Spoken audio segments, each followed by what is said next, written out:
Now, we already did this one here. I'm not going to go back over this one. I did go back over it the last 2 hours, or the other 2 hours, because the other 2 hours when we did this, I did this as fractional exponents, or rational exponents, the one that we did it the first way, and then we stayed with the other methods. So I was going back over it with them, showing them the other way to do this. And I believe we did this one here, yes? Okay. So now we're going to jump back to this one here. So we'll be able to finish the entire note sheet, and you'll have more than enough time to probably finish the assignment today in class, so you don't have to do it later. Now, when we look at this here, now these here for us are going to be pretty nice in that we're not going to have to worry about fixing the denominators or anything like that. So what we can do is we end up moving everything to the numerator, or using our properties. Division. The first thing we can do is divide 14 and 2. Well, 14 divided by 2 is?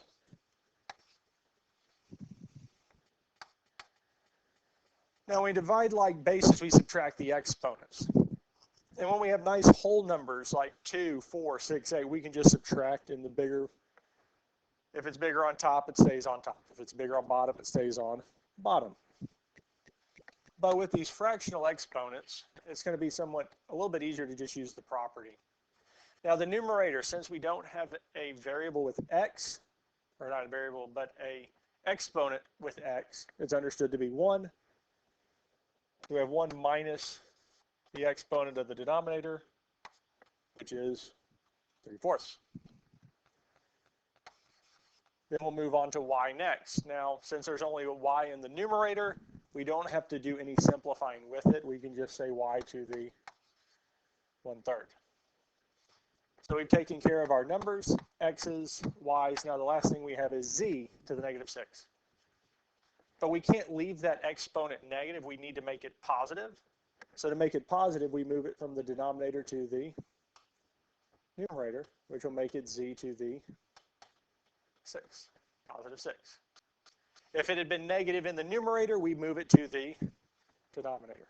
Move it from the top to the bottom or bottom to the top. Now there's only one thing we really need to simplify.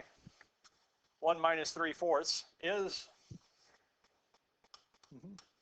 so we have 7x to the 1/4, y to the 1/3, z to the 6th.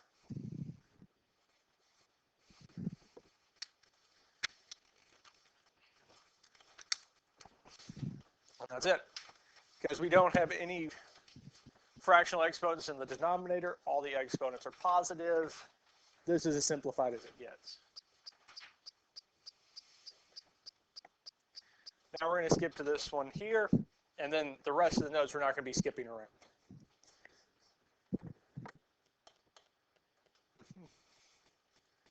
So the first thing we can do is divide. 16 divided by 8 is 2. X. The x in the numerator's exponent is 1. The denominator's is 2/3. So we're doing 1 minus 2/3. We would do the same thing with y. But since there's only a y in the numerator, it just stays as y to the 1/3. Now the z, we're going to have to move it from the denominator to the numerator, which makes it z to the 4th.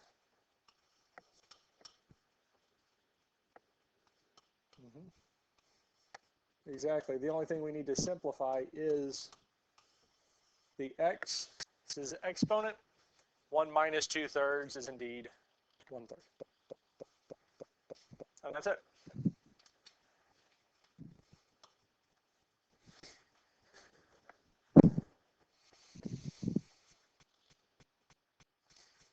Any questions on any of this here? Are you ready for the next one? Now the next thing we're going to look at is these here. Performed each indicated operation, assumed all variables are positive. Now we did something like this already. But instead of having y inside the radical, we had a number. because we had the fifth root of 12, or 9 to the 3/4. But if the radicals have the same index, they're the same type of radical, here both square roots, and what's inside's the exact same, we can just add or subtract them from each other. So here, 5 square roots of y plus 6 square roots of y would be what? Yeah. Square roots of y. And that's it. Because we're saying we have 5 of them and we add 6 more of them to it, so we have a total of 11. Now the next one, we can't just do that because, well, they're not the same. Our radical and the variables there are not the same. So we need to make them be the same. Now if we look at the first one, 12 cubed roots of 2z to the 5th. Well, I can't take the cubed root of 2. Now we can take the cubed root of z to the 5th. And one good way to tell is the z's exponent is what? 5, and the root is, if the exponent with any of the variables, if the exponent's bigger than the root, we have to simplify. So how many groups of z can we remove? 1. Yeah, because we can remove 1, but how many are left inside? 2.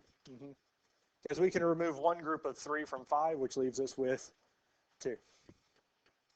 Because I think that's where you're thinking with the 2, yeah? Now, most of these here do give us a hint at where we're going. Because the second one had a z on the outside of the radical. Now do we have a z on the outside of the radical? Yeah. Inside the radical, on the other one was z squared. We now have z squared. And again, for us to here subtract, we need both of these terms to be the exact same, yes? So this other one, we need to have a z on the outside, which we already do. Cubed root z squared, which we already have, but I can't have 54. What number do we need to have? 2. We need it to be 2 for these to be the same, yes? So really what that's telling us is that the cubed root, 54 inside the cubed root, can simplify. There is a perfect cube in there. And the number that's going to stay is going to be 2. Because for them to be the same, the number inside the radical has to be the same, which is 2. And that'd be what? 2 times 27, yes? Can we take the cubed root of 27? Yes, we can do it in a calculator. We can say 3 cubed root of 27, which is 3. So that means the 2 stays on the inside, and the 3 is going to come out of the radical.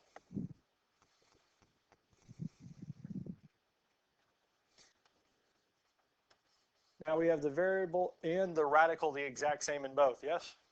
So that means we can subtract their coefficients. 12 minus 3 is 9. Then we have z cubed roots of 2z squared. That's it.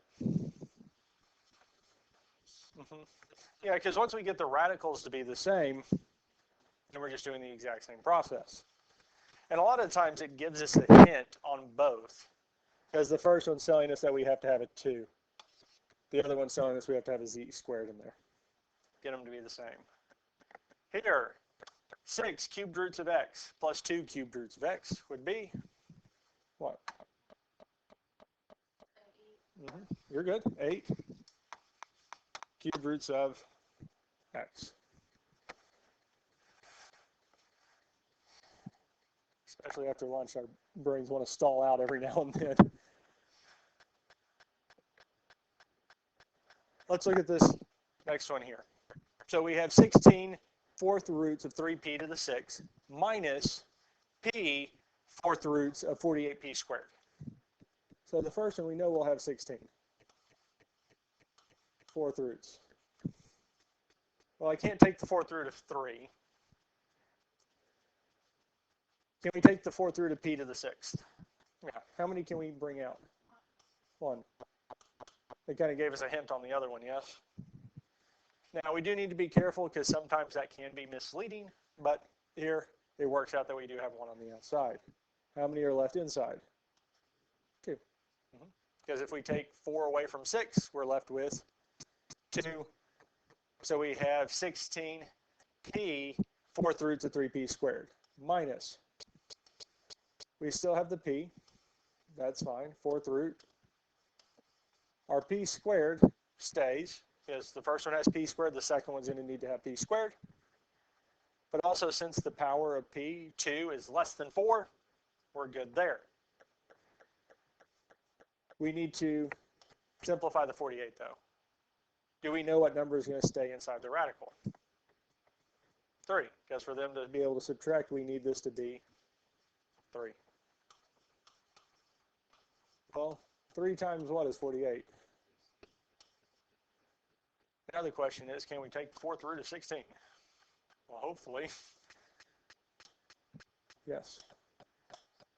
4th root of 16 is 2. So the number that comes out is 2. Shows us that we have p 4th roots of 3p squared.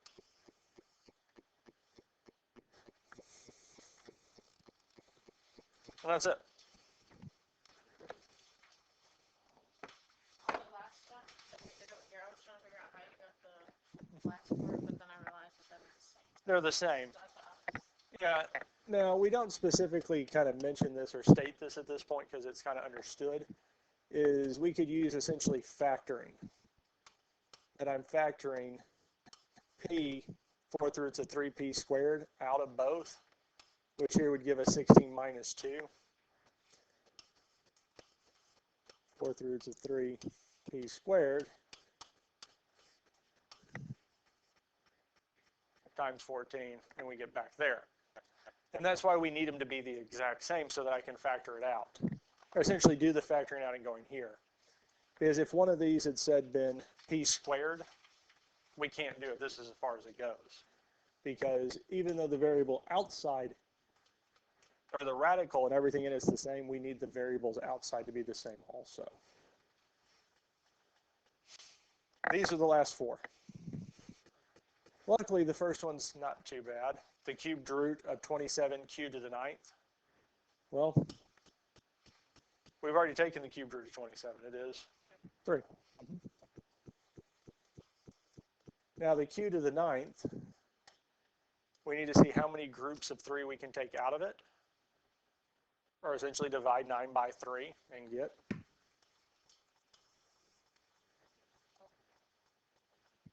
So that's it. Now with 14, we did this in 2 ways. One of them, we did it in fractional exponents, but we also rewrote it as the 5th root of x to the 10th over the 5th root of y to the 5th. We split it up. But really we're saying how many groups of 5 x's can we bring out of the numerator? So it'd be x squared, or essentially we're dividing the exponent by 5. 10 divided by 5 is 2. The denominator is just y. Now, even if we did include the absolute values or we're going to use that, we don't need it for this here because we're taking the odd root. We're taking an odd root. We don't need the absolute values for this problem. If it had been an even root, then yes, if they simplified out. This next one here, the first thing we can do is divide. 6 divided by 3 is 2. For x, the numerator's exponent is, you'd have 1 minus 1/2, the denominator's exponent. Y, this time we do have 1 on top and bottom. The exponent on top is 3/4. The denominator is 1/2. And again, it's good to write it out for these here because doing 1 minus 1/2 or 3/4 minus 1/2 is not as easy to see as ones we had previously where it's x to the 3rd over x squared, 3 minus 2. Those are nice subtractions. These are a little bit more complicated, but not too bad because 1 minus 1/2 is 1/2. 1/4. Well, that's it. We don't have to take it any further because exactly 3/4 minus 1/2 is 3/4 minus 2/4, which is 1/4. And that brings us to the last one. The square root of 9w to the 5th minus w square root of w to the 3rd. Looking at the first one, the square root of 9 is 3. Now, how many groups of w can we take out of the square root of w to the 5th? Because what is the index understood to be 2? 2, yes? Yeah. We can take 2 out. And that leaves us with the square root of w, yes? Because, I mean, we could take 1 out and then they would match, yes? But for it to be simplified, we can't have any perfect nth roots left. So the cube or square root of w to the 3rd still has one more we can remove, yes? So we would have to take that extra w out. Now they are the exact same, which is really, we can subtract them, giving us 2 w squared square root of w. And that's it. Questions on any of this here? So your homework is on page 252. Problems 37 through 44, 49 through 52, 57, and 59. If you notice, I did make a worksheet. Yeah, those are also the problems. If you notice, they're not numbered 1 through whatever. It's actually the problem numbers. I took them straight from the textbook, and instead of printing off the textbook pages, because I think it ended up spanning a weird amount and was just weirdly spaced, so I just wrote them out for y'all. So if you want to put your name on the top of that and turn that sheet in specifically, you can do that. If you do misplace it, the ebook on Google Classroom, you can look up this page number, these problems, and do it there. I also did include a copy of that worksheet in Google Classroom for today or whichever one. Tomorrow, we have a quiz. Over this. So 5.1 and 5.2. 5.1 and 5.2? Mm-hmm. So simplifying these radicals, rewriting it from radical to exponential, exponential to radical, evaluating some of the radicals round to 4 decimal places, the solving that we had, where we were taking the nth root, and some of that stuff there.